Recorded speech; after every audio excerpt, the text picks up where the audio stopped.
Chapter 10. The church's bells struck 12 o'clock in the afternoon as the three of them exited the apartment.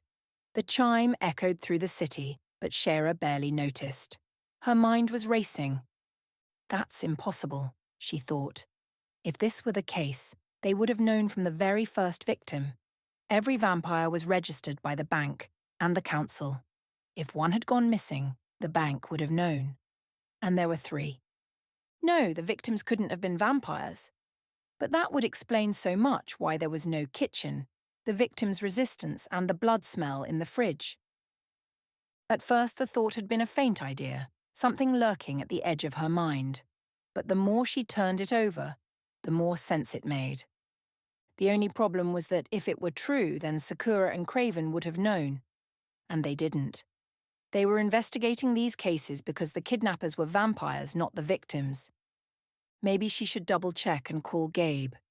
If someone was indeed missing, he would know. He had probably already looked into it at Sakura's request. He must have thought of it himself in the beginning. And if he hadn't told her anything, then she was probably wrong. Surely this was an important detail, one she would need in order to play the two detectives. Unless they were hiding it from her. She had always thought it strange that the case had been assigned to her, only to be taken away almost immediately. The report had stated that Asharis had kidnapped humans, but before she had even gotten the chance to investigate, Sakura had taken over. She had been furious and demanded to know why, but she had received no explanation except for these two detectives. She was supposed to keep them off track, to keep them from getting too close to the truth. Only after she insisted had she been allowed to visit the third victim's apartment. Had they played her just as she was playing the humans? But why? Why would they do that? Why was Sakura more suited to handle this case than she was? And if the victims were vampires, why wasn't she allowed to know? If the Asharis were kidnapping Saravians, this was a major issue. It could impact the peace talks the council had initiated with them. Was Craven trying to cover this up? Was he keeping it from the council? That was nonsense. They would find out sooner or later, and if they did, he would be accused of treason. A sudden voice interrupted her thoughts. "Should we go for lunch?" Matthew asked as they climbed into the car. The sudden shift in topic jarred Shira. She took a moment before responding. "I'd like to see the reports again," she said, turning to Andrew.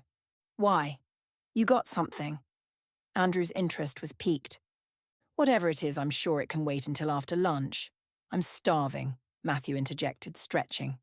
Shira hesitated, but then nodded. Matthew was right, she couldn't afford to look too eager. "No, that's fine," she agreed. She didn't want to appear pushy. It wasn't like she could share any of her suspicions with them anyway. Still, the thought nagged at her. Sakura had taken something from the apartment last night. She had caught a glimpse of him tucking an object under his arm before making his escape. Distracted by the room's wreckage, she hadn't paid enough attention to what he and Soren were doing. What if the real reason they had been there was to erase any trace of the victim's true nature? The thought stayed with her as they entered the restaurant. "What do you want?" Shara blinked. "What?" Andrew raised an eyebrow. "What do you want to order?" The three of them were seated at a corner table in a restaurant near the police station. "Nothing. I'm not hungry." "You're not hungry?" Matthew asked, eyeing her suspiciously. "You didn't eat anything this morning either." Shira didn't answer. Her mind drifted back to the reports sitting on Andrew's desk. If only she had actually bothered to read them properly. Damn it! Why hadn't she gone through them thoroughly? She had been so annoyed at Sakura for forcing her into this role that she had done a sloppy job. Now she needed those reports more than ever. When she turned her attention back to the two detectives, she found Andrew watching her intently. Matthew was too busy devouring his burger to notice anything else, but Andrew, he was studying her. Caught. Andrew shifted his focus to his plate and started sipping his chicken soup, as if nothing had happened. But Shira knew better. He was onto something. Though he had just met her, he already suspected she wasn't telling them everything. What was it that had tipped him off? Was it the apartment? Or was it something else? Maybe he thought she had been reminded of her father. That seemed like a logical assumption. And yet, deep down, she knew his unease ran deeper than that. Andrew tried to focus on his food, but his thoughts kept drifting back to her.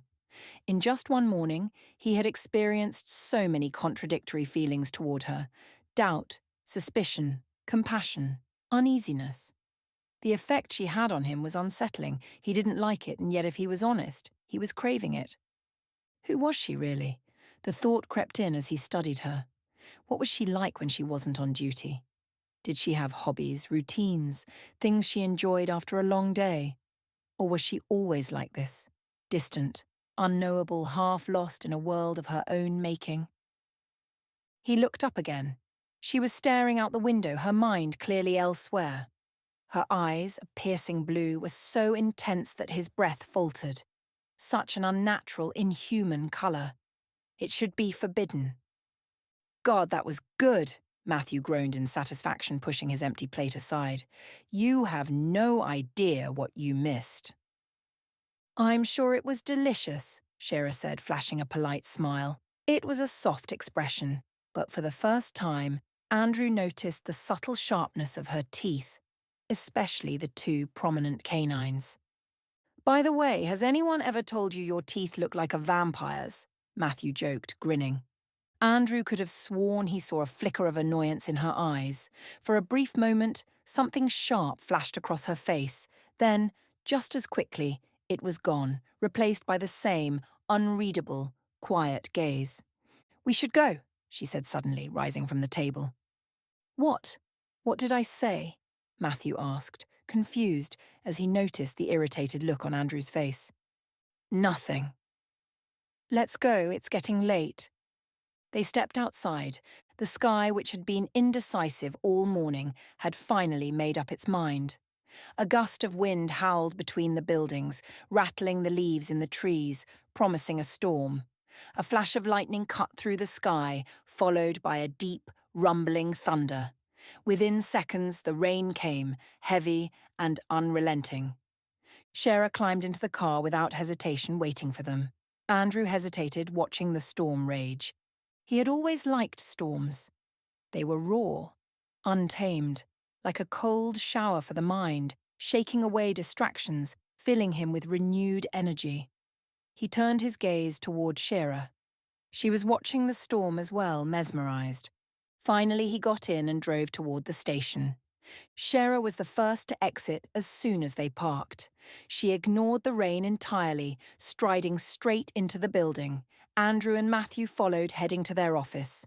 The reports were still scattered on Andrew's desk, untouched since the morning. Without hesitation, Shera picked up the file she had pretended to read earlier and flipped it open. Matthew and Andrew exchanged a glance but said nothing. The silence was broken by the sharp ring of a phone. Shera answered without hesitation, irritation creeping into her voice. What is it? I hope you're calm, Gabe's voice came through the receiver. I don't have time for your jokes. If you have something to say it. Do you have a TV nearby? Gabe asked. Shera frowned, scanning the room. She spotted an old TV behind the door. Why? Turn it on. You need to see this.